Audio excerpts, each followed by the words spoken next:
I truly believe that one of the worst things that have happened within the last few months, and I'm not, I probably could go back within the last few years. Last few years. Let me turn this all the way down. Music playing in the background. I truly believe that one of the worst things that could have happened for the dating market within the last few years is men waking up. Is men waking up, knowing their worth, knowing their value. That has had dire consequences for the dating game, for the mating game, for long-term, particularly short-term partnership. Right? This idea that certain people deserve certain things, are above going to the Cheesecake Factory, above going to Olive Garden, above going for coffee dates and walks in the park. And the worst thing that could have happened is SYSBM, Save Yourself Black Men, men going their own way, the red pill movement, passport bros, any other movement, or men just monk mode, just men just waking up and saying, I know my worth and know my value. I just know, what I am, who I am, what I bring to the table. And if you're not going to get on my program, we're just not going to deal with it. And you can call us lame, call us broke, call us dusty, tell us that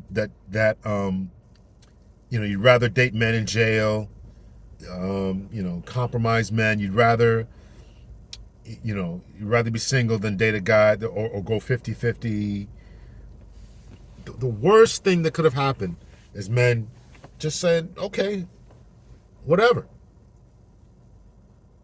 Men discovering their own worth and self-esteem and self-value. Listen, we've always known it. We've known. I should say a rediscovering, not discovering, but a rediscovering, right? In the 1980s, right, there was numerous talk shows, different platforms, magazines saying men are dusty, broke. In particular, black men. Men are dusty and broke, and they don't have anything, and they just need to step up, and they be better fathers and all this, right? Then years later, we get the CDC report saying that black men in particular, are really better fathers than we always thought, that we always gave credit for. We always, this negative campaign to smear men, black men in particular. None of it was true. Right? Then we get the love songs in the 1990 era, crooning and, ooh, I just want to lick you up and down, and all these other songs saying this stuff, I want to run your bathwater and all this. And it put something in people's heads that now, enter 2020, the pandemic, you got to go 50-50. I'm not going, excuse me, I'm not going 50-50. I'm looking for this. You got to have these sixes, and you got to, and so where's the average guy stand on that? And, but there's been a rediscovery, a reawakening. The court system, that has decimated men. I know men who've had to go back and live with their parents, sleep in their mama's basement, sleep on their mama's couch because of child support and alimony. And let me just pause right there for a minute. If you are a man and you are above the age of 18 and you don't have any children, as Kevin Samuels said, you are winning. You are winning. And you should do everything within your power not to feed and fuel the family court system. You should do everything within your power to stay out of the family court system. Do not enter willingly into the family court system.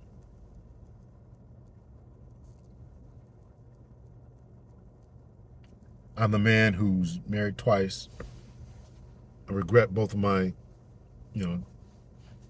breakups.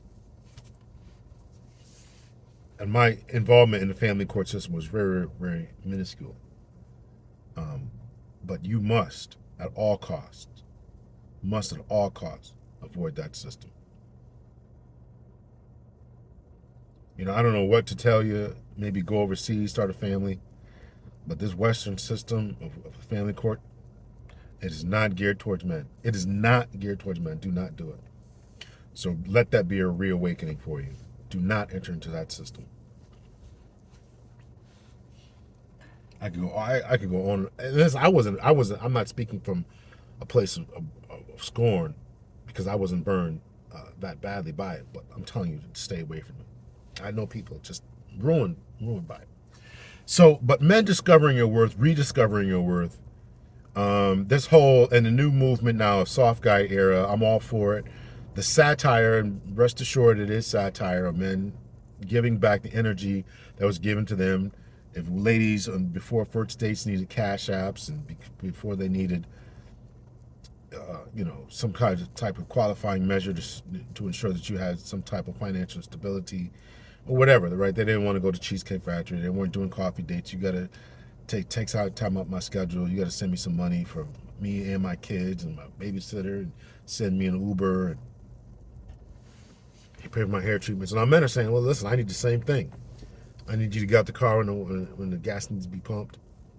I need money for my beard oil treatments, beard oils and treatments, and shaves, and get my tires rotated so I can drive you around in the car that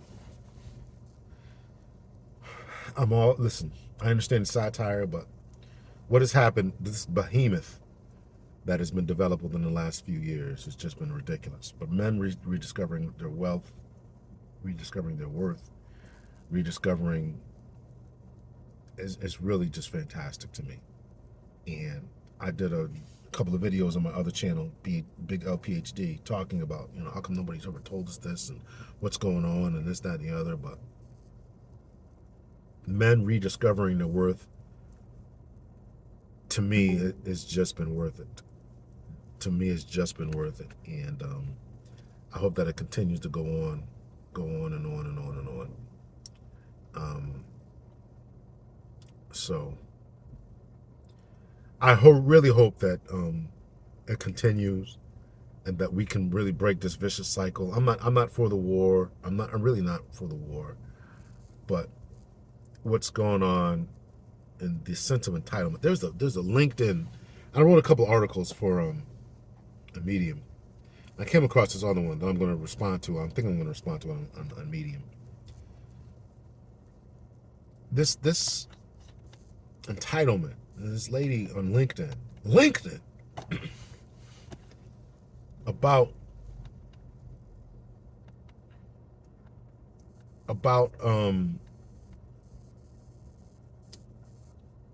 I'm just floored. It was on LinkedIn that she's all for the entitlement, of ladies, because of things that have happened in the past. So other people got to suffer, and it believes that there should be preferential treatment and all this kind of stuff. Listen, man, I don't know what to tell you, man. It's really a rough place. So listen, I really want to applaud the men who are out there, who are giving the business, who are standing up, standing on business, standing 10 toes down, back straight, shoulders back, head up, standing on what you believe in, because there's a complete plethora of nonsense out here. And it's really...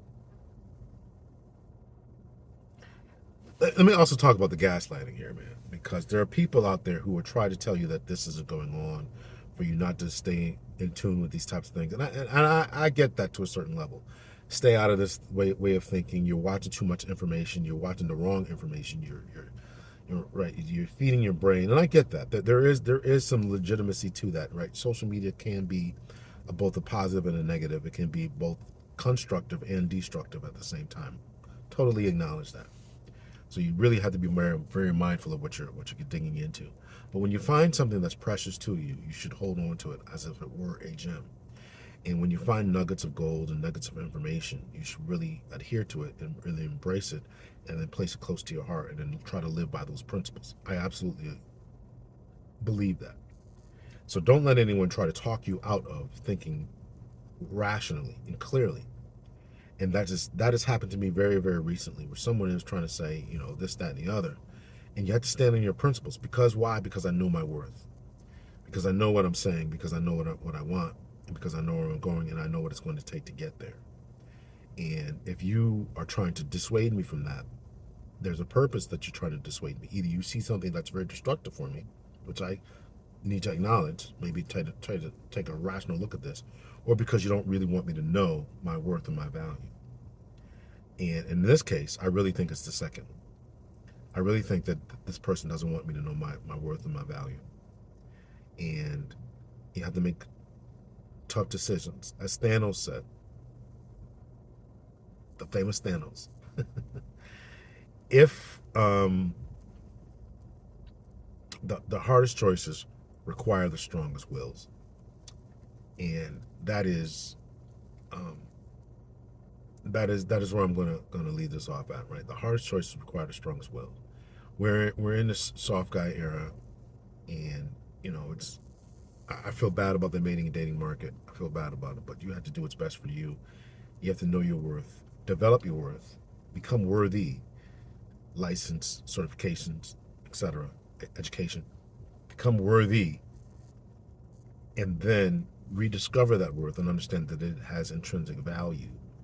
And then act, move, and live as if you have that value. And don't let anyone talk you out of the fact that you have that certain level of value. Do not let anyone talk you out of having that certain level of value.